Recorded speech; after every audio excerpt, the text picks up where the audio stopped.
تو پاکستان کے اندر جو پولیٹیکل سچویشن تھی وہ یہ تھی کہ بات ہو رہی تھی کہ یہ حکومت جو ہے اور یہ سسٹم ہے یہ ڈیریل ہو رہا ہے اور یہاں پر کوئی ٹیکنوکریٹ قسم کی حکومت آ رہی ہے یا اور جوڈیشل قسم کی بھی بات کر رہے تھے. اور یہ تو ہم نے جو محسوس کیا اس کے مطابق ہم نے فیصلہ کیا. ہماری پارٹی کا فیصلہ یہ تھا کہ حکومت میں شامل ہویا جائے اور سسٹم کو جو ہے وہ نقصان نہیں ہونا چاہیے, اس کا تسلسل قائم رہنا چاہیے اور اس حکومت کو اپنے 5 سال پورے کرنے چاہیے. تو ہم نے یہ فیصلہ کیا کہ ہم حکومت میں شامل ہو جائیں. پھر یہ پرسیپشن کیوں ابھرتا ہے کہ آپ لوگ بونس الہی کے کیس کی وجہ سے حکومت کے ہاتھوں بلیک میل ہوئے ہیں اور آج حکومت کا حصہ بنے ہوئے ہیں؟ دیکھیں مونس الہی کا کیس تو اب صفحہ ہستی پر موجود ہی نہیں ہے کیونکہ اس کے خلاف ایلیگیشن ہی کوئی نہیں ہے, کوئی ایلیگیشن ثابت نہیں ہوئی. ایویڈنس مکمل ہو چکی ہے, پہلے چلان مکمل ہو چکا تھا جب ہم نے شرکت کی تو اس وقت چلان جو ہے وہ عدالت کے روبرو تھا, حکومت کا کوئی اس کے اندر دخل نہیں تھا, حکومت اس میں کوئی مداخلت کر ہی نہیں سکتی تھی.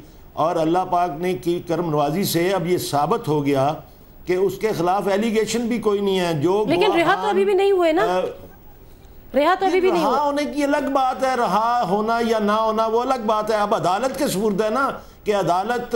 اچھا کامل علی آغا صاحب یہ بتائے گا کہ ابھی جو کرنٹ پولیٹیکل سینیریو ہے اس میں آپ لوگوں کو اب زیادہ اہمیت دی جا رہی ہے اور ایک یہ بھی لوگ کہہ رہے ہیں کہ اب آپ لوگ اپنی مزید ڈیمانڈز حکومت کے سامنے رکھیں گے, خاص پر جب ایم کیو ایم اتحاد سے نکل چکی ہے. کوئی ارادہ ہے ایسا آپ کا؟ دیکھیں ہمارا وے آف پولیٹکس یہ کبھی نہیں رہا کہ ہم کسی کے ساتھ بلیک میلنگ کریں. ہمارے معاملات جو ہیں وہ عوام کے سامنے ہیں اور آپ نے دیکھ لیا کہ ابھی 2 ماہ گزر چکے ہیں. 2 ماہ کے اندر ہم نے اگر حکومت میں بیٹھ کے بات کی ہے تو وہ عوام کو ریلیف دینے کی بات کی ہے. ہم مختلف پیکیجز جو عوام کی سہولت کے لیے, مہنگائی کے خاتمے کے لیے ان کی تیاری میں ہیں اور ہم ہر وقت جو ہے اس کوشش میں ہے کہ عوام کو ڈیلیور کیا جائے. اگر ہم حکومت میں آئے ہیں تو ہماری حکومت میں شمولیت کا فائدہ عوام تک پہنچنا چاہیے. اچھا آن ریکارڈ آپ یہ بات کہہ رہے ہیں کہ آپ لوگ اپنی ڈیمانڈز میں کوئی اضافہ نہیں کریں گے آنے والے وقت میں؟ دیکھیں قطعی طور پہ ہمارا یہ ہمارا ارادہ ہی نہیں ہے اور نہ ہی ہم نے کبھی اس قسم کی پولیٹکس کی ہے. بلیک میلنگ کی پولیٹکس ہم نہیں کرتے اور سیاست میں ہم گند ڈالنے کی کبھی کوشش نہیں کرتے. آپ نے دیکھ لیا کہ جو رویے دوسروں کے ہیں وہ ہمارے نہیں ہیں. ہم نے تو یہ ابھی ہارون اختر صاحب بات کر رہے تھے کہ اگر کوئی ہمارے خلاف جائے گا تو پھر ہی ہم ڈی سیٹ ہوں گے نا.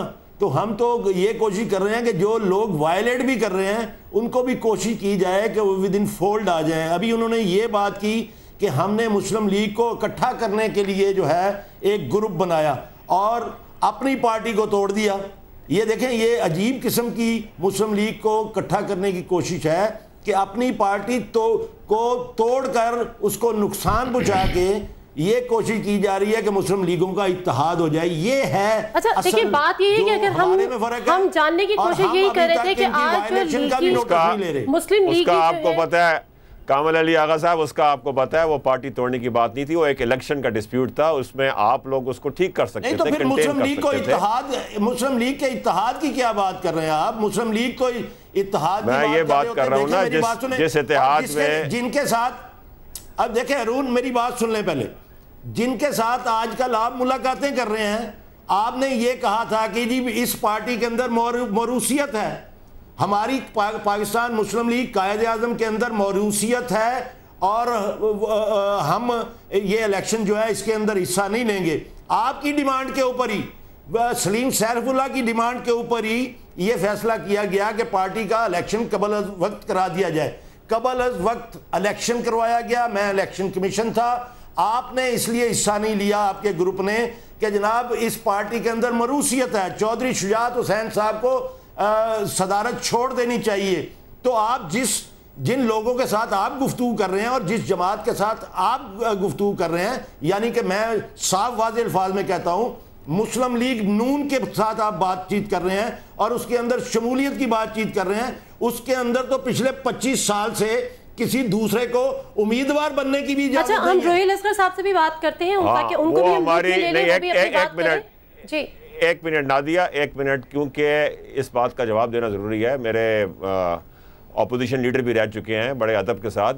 بات یہ ہے کامل علی آغا صاحب کہ وہ ہماری اپنی پارٹی میں ہم تھے اور اس لیے ہم نے اس کی مخالفت کی تھی. ہم پی ایم ایل این سے شمولیت کی بالکل بات نہیں کر رہے، ان سے الائنس کی بات کر رہے ہیں.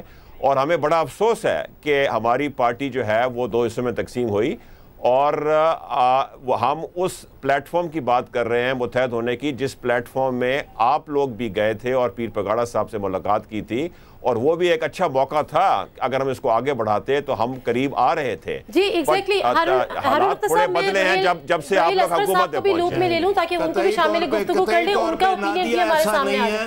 ٹھیک ہے کامل علی آغا صاحب، میں آتی ہوں آپ کی جانب. روہیل اسکر صاحب بھی ہمارے ساتھ ہیں. آپ نے ایک سلسلہ شروع کیا، ایک بحث شروع کیا ہے. روہیل اسکر صاحب کو بھی شامل گفتگو کر لیتے ہیں تو بہتر ہوتا ہے. وہ بہت دیر سے خاموش ہیں. ضرور کریں، لیکن اس کا جواب لے لیں. یہ بات قطعی طور پہ غلط ہے کہ مسلم لیگ فنکشنل کے سربراہ جناب پیر پگاڑا صاحب کو انہوں نے کہا تھا کہ آپ نون لیگ کو بھی شامل کریں. نون لیگ کو شامل کرنے کی بات چودھری شجاعت حسین صاحب نے کی تھی، اور یہ کہا تھا کہ اگر آپ مسلم لیگوں کو متحد کرنا چاہتے ہیں تو ہم حاضر ہیں، لیکن یہ اتحاد مکمل پھر ہوگا اگر آپ نون لیگ کو بھی دعوت دیں، وہ بھی شامل ہو. ٹھیک ہے روہیل اصغر صاحب کی کلیئرز کر رہا ہوں.